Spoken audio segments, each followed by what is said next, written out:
Alors, littéralement, l'aliénation, c'est le fait d'appartenir à quelqu'un d'autre. Par exemple, dans le vocabulaire juridique d'abord, c'est là que le terme apparaît d'abord, c'est le fait de céder un bien à quelqu'un d'autre. Aliéner un bien, c'est le céder à quelqu'un d'autre. Et on retrouve ce sens dans l'usage psychiatrique du terme. C'est quoi un aliéné au sens psychiatrique? C'est quelqu'un qui ne s'appartient plus, qui n'est plus lui-même, qui n'est pas possesseur de son propre mental. Mais c'est surtout Marx, en fait, qui a donné au concept toute sa dimension sociale et politique, mais comme le fait souvent le marxisme, en le restreignant à la sphère du travail. C'est-à-dire c'est le travail qui est aliéné, c'est le travailleur qui est aliéné. On ne parle pas à ce moment-là de l'aliénation générale de l'être humain, d'une aliénation qui concerne d'autres activités qu'on exerce quotidiennement. Non, ce qui compte, c'est l'aliénation pour Marx du travail. Donc qu'est-ce que ça veut dire? Mais toujours conformément à l'étymologie, c'est le fait que le travail produit par le travailleur ne lui appartient pas. C'est-à-dire non seulement le produit ne lui appartient pas parce qu'il travaille pour qu'un autre profite du produit, mais en plus toutes ces conditions de travail ne lui appartiennent pas. C'est pas lui qui en décide. Il ne décide d'aucune condition de production. Il ne décide pas de ce qu'il va faire, comment, par opposition à l'artisan qui précédait cette période industrielle, par opposition à l'artisan qui lui décidait en général seul de quel outil il allait prendre, qu'est-ce qu'il allait faire, pourquoi ça l'intéressait de le faire comme ça ou autrement. Lui était possesseur de son travail. C'est plus du tout le cas dans le capitalisme industriel. Donc voilà l'aliénation.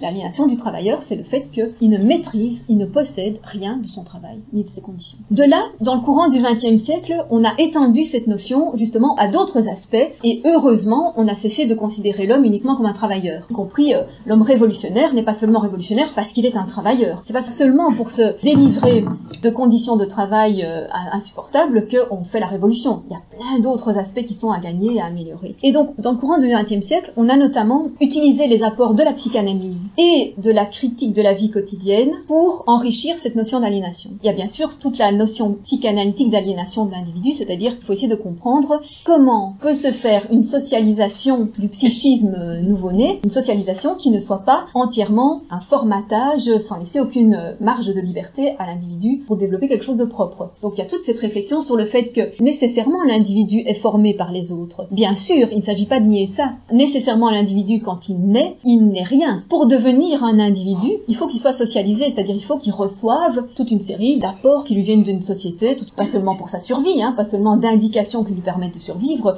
mais aussi toute une série, comme je disais, de représentations, de significations données aux choses et aux hommes. Tout ça, il en a absolument besoin. Donc forcément, un individu est aliéné en ce sens-là. Mais ce que la psychanalyse, là où elle a fait une distinction, c'est entre la manière pathologique dont ça peut se passer ou la manière normale, saine, dont peut se passer cette concession que fait l'individu à la société réciproquement. Alors sans doute, celui qui a eu l'apport le plus politique dans ce domaine, c'est Herbert Marcuse.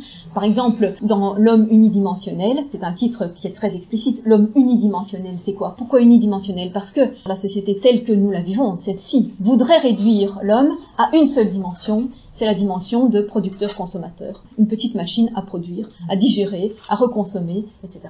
C'est ça l'unidimensionnalité de l'homme dans la société actuelle. Et Marcuse a dénoncé ça, et donc, bien entendu, il luttait à ce moment-là contre une aliénation qui était de réduire l'homme à cette dimension-là. Je produis, je consomme, je produis. Et réouvrir alors toutes les autres dimensions, justement, de l'être humain, qui sont un véritable épanouissement. Donc, on revendique à nouveau l'épanouissement dans les autres domaines. Et puis, il y a eu toute la critique de la vie quotidienne, notamment par l'internationale situationniste, qui est tout à fait contemporaine de socialisme ou barbarie, et qui, sans utiliser du tout les mêmes techniques, les mêmes expressions, en fait, va tout à fait dans le même sens, de une libération de l'être humain dans tous les domaines, une redécouverte de la créativité de chacun, le fait d'intégrer l'art dans la vie quotidienne, le fait de ne plus accepter une vie quotidienne rythmée uniquement par les contraintes, toute cette critique qui aboutit finalement à mai 68. Aussi bien, on peut dire socialisme ou barbarie a préparé mai 68, l'internationale situationniste aussi, et toujours avec cette idée de combattre l'aliénation. Combattre une aliénation comprise dans un sens cette fois-ci très large. Le fait que l'individu doit redécouvrir ce qu'il veut vraiment, vraiment faire de sa vie, dans quel domaine il veut vraiment s'épanouir, et lui donner la force de lutter contre cette chape de plomb qui nous en empêche, qui est une chape de plomb pas seulement matérielle, c'est-à-dire c'est pas seulement la nécessité qui est réelle de gagner sa vie, c'est aussi d'autres éléments beaucoup plus sournois qui font qu'on ne voit même plus cette possibilité. Et c'est ça qui est il y a toute cette aliénation mentale qui est qu'on ne voit même plus les possibilités qui pourraient parfaitement s'offrir à nous. Nos loisirs sont préparés par l'industrie du loisir, nos plaisirs sont suscités par une sorte d'obligation de trouver son plaisir là ou là, voilà, dans diverses formes pas seulement de consommation d'ailleurs. Même l'amour est considéré d'une manière, disons, assez limitée, assez formatée par la société actuelle. Donc, retrouver simplement la certitude qu'il y a d'autres moyens de prendre son plaisir, qu'il y a d'autres manières de s'épanouir, etc., c'est se délivrer d'une aliénation. Il y a une formule de Lacan qui disait, l'aliénation, c'est le discours de l'autre non su comme tel. C'est-à-dire, on ne sait pas que c'est le discours de l'autre. C'est quand on a intériorisé ce discours, c'est-à-dire les valeurs de l'autre, les attentes, ce qu'on attend de nous, on a intériorisé tout ça, et on croit que ça vient de nous-mêmes. On voyait évidemment le rapport parent-enfant. L'enfant croit que c'est ça qu'il doit faire, parce qu'en fait, c'est ça qu'attendent ses parents. Il croit que c'est son propre désir, alors qu'en fait, il a complètement intériorisé le désir de ses parents, le discours de l'autre. C'est pas le sien. Et donc le problème là, c'est que ce discours est non su comme tel. Il ne sait pas que c'est le discours de l'autre. Là est le problème, là est l'aliénation. Tout le rôle de la psychanalyse là-dedans, c'est de redécouvrir justement ce qui est le désir propre de chaque individu et non pas toutes ces couches d'intériorisation qui lui viennent de l'extérieur. Devenir soi-même et non pas ce qu'on a fait de nous. Donc ça c'est l'aliénation dans l'individu.